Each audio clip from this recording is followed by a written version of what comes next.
other fields, then you should have to do hard work. Hard work is the only one key who is helpful to upliftment your career in your life. Someone told a sound body and a sound mind, यानी कि एक स्वस्थ शरीर में एक स्वस्थ मस्तिष्क निवास करता है, a sound body and a sound mind. So you should have improved your physical fitness and mental fitness.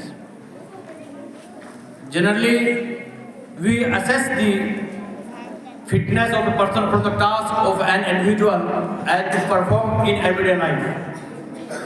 Fitness is not an independent factor, but it is related to the task at the hand. In other words, we can say that fitness means possession that certain body functions enable a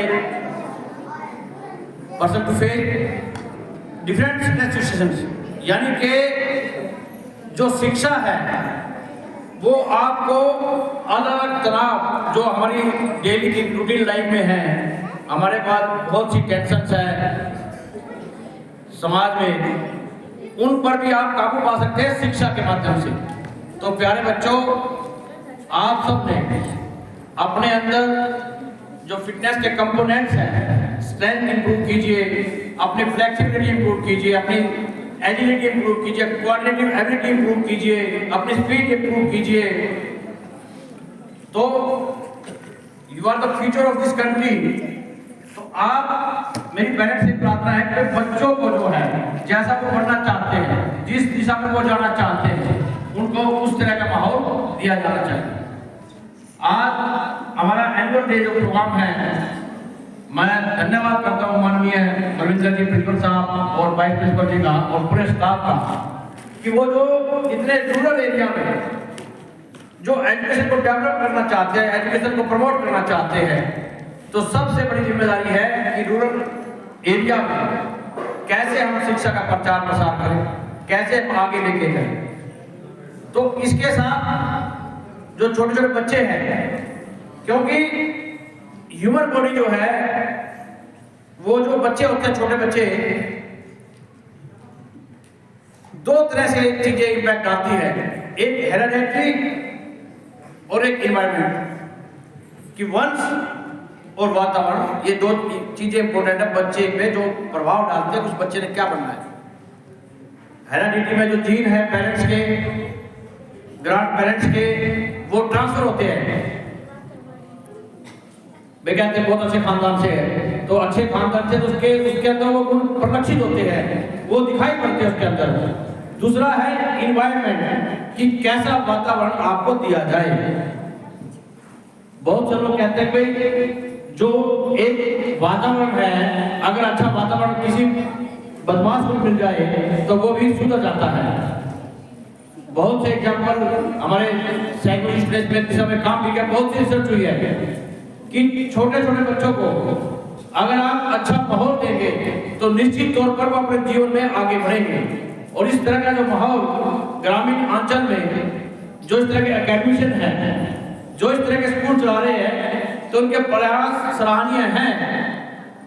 आप देखिए कि जो बड़े बड़े school हैं, चाहे वो जून school है, तो वहाँ हर किसी की पोस्ट नहीं है। अगर आप हमारे यूपीएससी की हिस्ट्री उठाएंगे तो आप देखेंगे मैक्सिमम ब्यूरोक्रेट्स, आईएएस आईपीएस जो है, वो ऐसे रूरल बैकग्राउंड से आते हैं, गांव के बच्चे निकल के आते हैं। मैं करीब 6 साल पब्लिक सर्विस कमीशन मेंबर रहा और बहुत से आईएएस आईपीएस एसडीएम के लिए बहुत से लोगों से देखा, तो मैक्सिमम जो बच्चे आते थे वो गांव से आते थे। 80% बच्चे गांव से आते हैं निकल, और आप जैसे बच्चे आते हैं। तो अपना कैरियर चुनिए, और सबसे बड़ी मेरी पेरेंट्स से रिक्वेस्ट है कि बच्चों को एक माहौल दीजिए, आप एक एनवायरनमेंट दीजिए, एजुकेशन का एनवायरनमेंट। कई घरों में मैं देखता हूँ नशा होता है तो वहाँ पर बच्चे पढ़ नहीं पाते, उसका इम्पैक्ट पड़ता है। अगर फादर जो है नशा करता है तो उसका डेफिनेटली इम्पैक्ट स्टूडेंट पे पड़ता है। तो ये जो छोटे गांव है या छोटे स्कूल है, ये मील का पत्थर है। और आपका हरियाणा एजुकेशन बोर्ड से है, तो जो बच्चे 6th में है, अपना स्कूल 10th तक का 12th तक का स्कूल है, तो कौन कौन सी स्ट्रीम है? तीनों मेडिकल भी है। देखिए कितनी बड़ी बात है। तो यहाँ पर मेडिकल के बच्चे बैठे हैं, हमारी बेटियां हैं जो नॉन मेडिकल में, मेडिकल में है या कॉमर्स में है। तो बहुत सी जो चीजें हैं आफ्टर 12th हमें पता लगता है कि हमें क्या करना चाहिए। तो हमारे इलाके में गाइडेंस एंड काउंसलिंग के प्रोग्राम ऑर्गेनाइज किए जाने चाहिए कि भाई 12th के बाद हमारे बच्चे के कितने मार्क्स हैं, उसने क्या करना है। तो आपका बहुत सा जो कैरियर है वो 12th के बाद डिसाइड करते हैं। आजकल लोग आफ्टर 12th ग्रेजुएशन के साथ साथ यूपीएससी की तैयारी कर रहे हैं। तो हमारी जो बेटियां हैं अभी से 12th के बाद अच्छे मार्क्स लेकर अपने जो भी आपने फील्ड चुनना है उसकी तैयारी साथ साथ पढ़ाई और साथ साथ बिहेवियर नॉलेज बहुत जरूरी है। आपको थियोरेटिकल नॉलेज के साथ साथ अगर बिहेवियर नॉलेज नहीं है तो आप कामयाब नहीं होंगे। टीचर है 2 टाइप्स, वैसे तो टीचर होते हैं पीआरटी, टीजीटी, पीजीटी, अगर आपको पद के हिसाब से बांटे, लेकिन टीचर की 2 क्वालिटियां हैं। एक टीचर वो है जिसको फुल नॉलेज है अपने सब्जेक्ट की, 100% नॉलेज है सब्जेक्ट की, लेकिन एक्सप्रेशन पावर कि अपने एग्जीक्यूट कैसे करना अपने नॉलेज को, how can you reach your knowledge to the student, कि आप अपने स्टूडेंट्स को कैसे एग्जीक्यूट करेंगे, कैसे बिल्कुल इजी मेथड से आप पढ़ाएंगे उनको। और एक टीचर होते हैं वो जिनको नॉलेज है सब्जेक्ट की 80%, लेकिन उनकी कमांड में होता है, उनकी जो है एक्सप्रेशन पावर, जो नॉलेज उन्होंने एग्जीक्यूट करने स्टूडेंट्स में वो बहुत ज्यादा है। तो इस तरह के टीचर बहुत ज्यादा अच्छे होते हैं। तो हमें मैक्सिमम बच्चों को अकॉर्डिंग टू क्लास, आप देखिए कि हमारे देश में फॉलो नहीं करते हैं जो लेसन प्लान होते हैं कि भाई 1920 में YMCA में सबसे पहले लेसन प्लान की शुरुआत हुई थी कि भाई नर्सरी के बच्चों को कितनी देर पढ़ाना, 30 मिनट्स का लेक्चर होना चाहिए, 8th में 40 मिनट्स का होना चाहिए, 11th 12th में 50 मिनट्स का, और कॉलेज में 1 घंटे का लेक्चर होना चाहिए। ये सब हमारी जो टैक्सोनॉमी है ना, मेन तौर पर 2 टैक्सोनॉमी चलती है इंडिया में। एक हर्बर्ट स्पेंसर की जो कि जर्मन से थे, और एक BSM ब्लूम साहब की जो USA से है। उनकी टैक्सोनॉमी चलती है, उन्होंने दिखा था भाई इतना देर का लेक्चर होना चाहिए, और उसमें भी बच्चों को कैसे पढ़ाना आपने। ये आप जो टीचर बैठे उनको B.Ed किए उन्होंने, तो उनको पता होगा।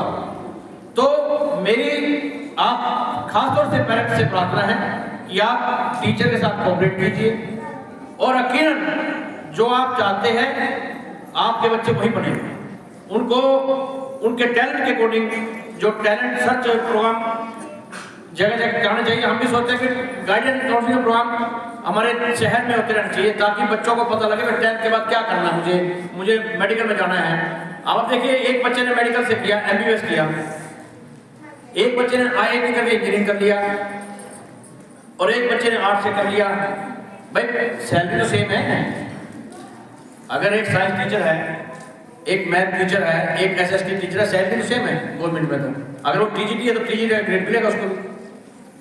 लेकिन अगर आप दूसरे फील्ड में जाते हैं, कंपटीशन करके जाते हैं, तो आप सबसे आगे बढ़ सकते हो।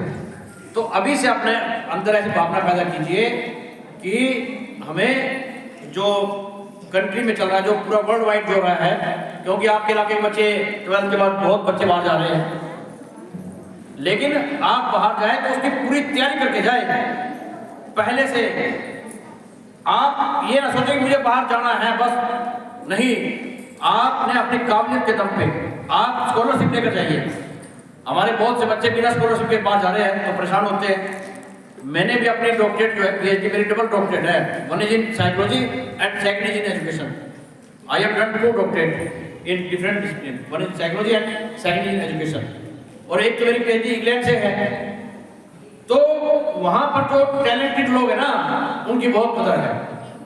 हमारे IIM के बच्चे, मेडिकल के बच्चे बहुत कामयाब होते हैं, वहाँ पर वेल एस्टेब्लिश हैं। अब मैं पिछले दिनों स्विट्जरलैंड गया हुआ था, तो वहाँ पर हिंदुस्तानी जो है 1000 के आसपास थे और साउथ इंडियन है IIM, और सारा बैंकिंग जो है वो इंडियंस पाल रहे हैं, लेकिन वो टैलेंट पे है अपने वहाँ पर लेबर क्लास नहीं है। तो आप सब बच्चे भी अगर बाहर भी जाना है तो अपने स्कॉलरशिप लेके जानी है, अपने टैलेंट के दम पे जाना है। ये नहीं मैं बाहर जाने का, बस बाहर जाना है, बस change this idea. So again छोटे बच्चों से मैं माफी मांगता हूँ कि मैं लेट हो गया। मैं चंडीगढ़ जा रहा था और रास्ते डाइवर्ट किए हुए हैं गवर्नमेंट ने, तो इस कारण मैं लेट हुआ। तो उसके लिए मैं बहुत आपसे माफी मांगता हूँ और सभी बच्चों के परम पिता परमेश्वर के चरणों में ये प्रार्थना करता हूँ कि आप सब आगे बढ़े, आप ऑफिसर बने और हमारे इलाके का नाम रोशन करें। और इन्हीं शुभकामनाओं के साथ आपने मुझे यहाँ बुलाया। हमारे भाई समाज सेवी और पत्रकार है महावीर महिला जी और ईसम जी और तमाम अध्यापक गणों का, पेरेंट्स का और आपकी जो स्कूल कमेटी है, उन सब का मैं तहे दिल से आभार व्यक्त करता हूँ कि आपने मुझे आप लोगों से रूबरू होने का मौका दिया। इन्हीं शब्दों के साथ आप सबका बहुत बहुत धन्यवाद। Have a nice day.